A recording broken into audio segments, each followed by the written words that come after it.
दोस्तों, आज की कहानी और स्टूडेंट से जुड़ी है जो स्कूल कॉलेज में पढ़ते हुए कुछ ऐसी गलतियां करते हैं जिस वजह से उनकी पढ़ाई बुरी तरह से खराब होने लगती है। पर समय रहते जो स्टूडेंट अपने आप को संवार लेते हैं वो अपने जीवन में कुछ अलग कर जाते हैं।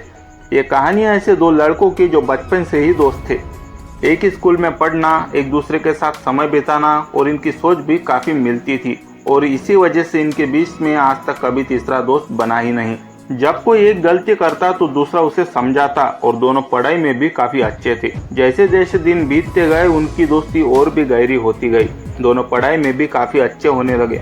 दोनों पढ़ाई में भी काफी अच्छे होने की वजह से उनके 10वीं के बोर्ड एग्जाम में काफी अच्छे मार्क्स आए।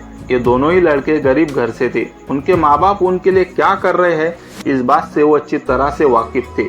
11वीं क्लास तक सब कुछ ठीक चल रहा था, पर 12वीं क्लास में इनके बीच छोटी सी बात पर बहस हुई और इन दोनों ने एक दूसरे से बात करना और मिलना जुलना बंद कर दिया और क्लास में भी ये दोनों अलग अलग टेबल पर बैठने लगे। हालांकि कुछ दिनों के बाद सब कुछ सही हो जाता क्योंकि ये दोनों एक दूसरे से ज्यादा समय तक नाराज नहीं रह सकते।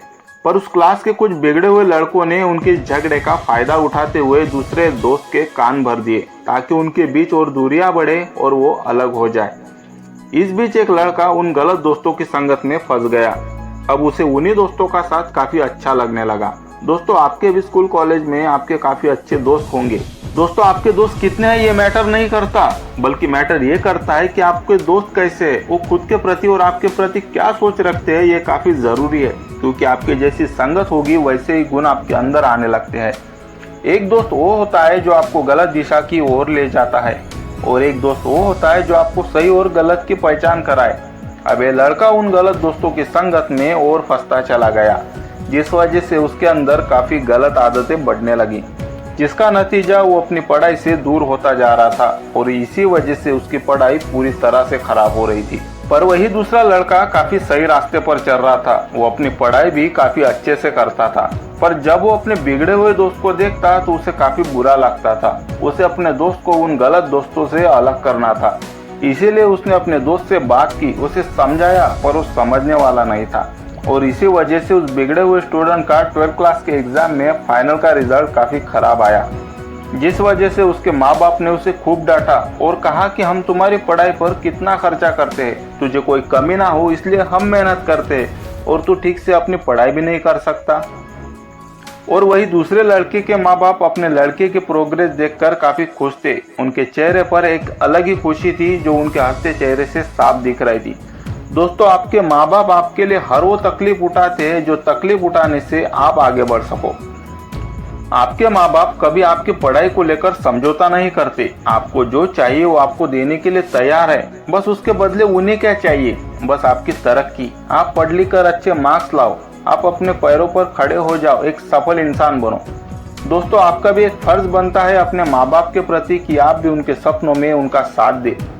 अब वो पहला वाला लड़का जो गलत संगत में फंसा हुआ था उसे अपने माँ बाप की बातें चुभने लगी। उसे अपनी गलती का एहसास होने लगा। वो अब समझ चुका था और जान चुका था कि वो गलत रास्ते जा रहा है। उसने अब खुद को संवारने का मन बना लिया। अब उसने उन गलत दोस्तों का साथ छोड़ दिया और उसने अपने उस सच्चे दोस्त से माफी मांगी जो हर कदम पर उसके लिए सही था, हर पल उसकी भलाई चाहता था। अब फिर से वो दोनों एक हो गए और पहले की तरह फिर से वो दोनों साथ में कॉलेज जाने लगे, साथ में पढ़ाई भी करने लगे और इसी तरह से उन्होंने अपना ग्रेजुएशन कंप्लीट कर लिया और काफी अच्छे परसेंटेज लेकर वो पास हो गए। अब वो दोनों अपने घर के हालातों से काफी अच्छी तरह से वाकिफ थे, यहाँ तक कि उनकी पढ़ाई के लिए उनके माँ बाप ने क्या सहा था उन्हें अच्छी तरह से पता था। इसलिए वो दोनों जल्दी से अपने पैरों पर खड़ा होना चाहते थे ताकि उनकी वजह से उनके माँ बाप को आगे और तकलीफें ना सहनी पड़े। इसलिए उन दोनों ने सेल्फ स्टडी करना शुरू कर दिया और वो दोनों घंटों पढ़ाई करने लगे और पढ़ाई में एक दूसरे की हेल्प भी करते थे। अब 1 साल तक उन दोनों ने सेल्फ स्टडी की और एग्जाम के लिए खुद को प्रिपेयर किया। अब जब भी कहीं गवर्नमेंट सीट निकलती तो वो दोनों साथ में ही फॉर्म भरते और एग्जाम देते, पर उनका कहीं सिलेक्शन ही नहीं हो रहा था। पर फिर भी वो पढ़ाई करते रहे और एग्जाम देते रहे। इस बीच दोनों डिप्रेस भी हो जाते, परेशान भी हो जाते, पर फिर भी वो एक नई उम्मीद के साथ आगे बढ़ते। अब उन्होंने अपनी पढ़ाई को और तेज कर दिया और अगले 6 महीनों में उनका सिलेक्शन हो गया। दोस्तों, आप भी इसी तरह से मेहनत करो। अपने स्ट्रगल के दिनों में आप भी ऐसी समस्या से घिर जाएंगे, पर आपको हार नहीं माननी है और चलते रहना है। दोस्तों, आप अभी कहाँ गलत जा रहे हो, जरा उस बारे में सोचो और आपको अभी क्या करना है उस दिशा में एक्शन लो। अगर आप इसी तरह से मेहनत करते रहे तो वो दिन ज्यादा दूर नहीं जब आप अपने सपनों को पूरा करेंगे। मैं आपका दोस्त आपके सपनों को सपोर्ट करता हूँ। मेरे साथ इसी तरह से जुड़े रहने के लिए इस चैनल को सब्सक्राइब कर लेना। मिलते हैं अगले वीडियो में, तब तक के लिए गुड बाय।